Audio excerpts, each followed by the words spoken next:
hours after U.S. designated the Resistance Front, which is a proxy of Pakistan-based Lashkar-e-Tayyiba, as a terrorist organization for its involvement in the Pahalgam terror attack, China too bashed Pakistan and called for stronger regional anti-terror cooperation. China asked Pakistan to support efforts to take on terrorist group TRF. China called on regional countries to enhance counterterrorism cooperation to safeguard regional security in a guarded reaction to U.S.'s move. China's Foreign Ministry spokesperson Lin Jian said, "China firmly opposes all forms of terrorism and strongly condemns the terrorist attack that occurred on April 22nd. China calls on regional countries to enhance counterterrorism cooperation and jointly maintain regional security and stability."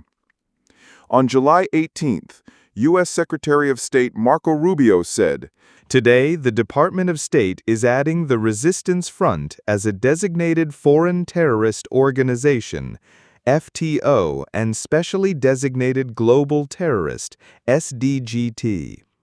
TRF, a Lashkar-e-Tayyiba front and proxy, claimed responsibility for the April 22, 2025 Pahalgam attack, which killed 26 civilians. This was the deadliest attack on civilians in India since the 2008 Mumbai attacks conducted by LET. TRF has also claimed responsibility for several attacks against Indian security forces, including most recently in 2024. These actions, taken by the Department of State, demonstrates the Trump administration's commitment to protecting our national security interests, countering terrorism, and enforcing President Trump's call for justice for the Pahalgam attack. TRF and other associated aliases have been added to LET's designation as FTO and SDGT pursuant to Section 219 of the Immigration and Nationality Act and Executive Order 13224, respectively. The Department of State has also reviewed and maintained the FTO designation of LET. Amendments to FTO designations go into effect upon publication in the Federal Register. On July 15th, at the SCO Council of Foreign Ministers meeting in Tianjin, External Affairs Minister S. J. Shankar had highlighted the Pahalgam terror attack. He said, "The three evils that SCO was founded to combat were terrorism, separatism, and extremism. Not surprisingly, they often occur together."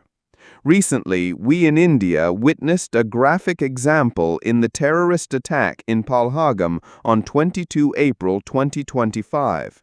It was deliberately conducted to undermine the tourism economy of Jammu and Kashmir while sowing a religious divide.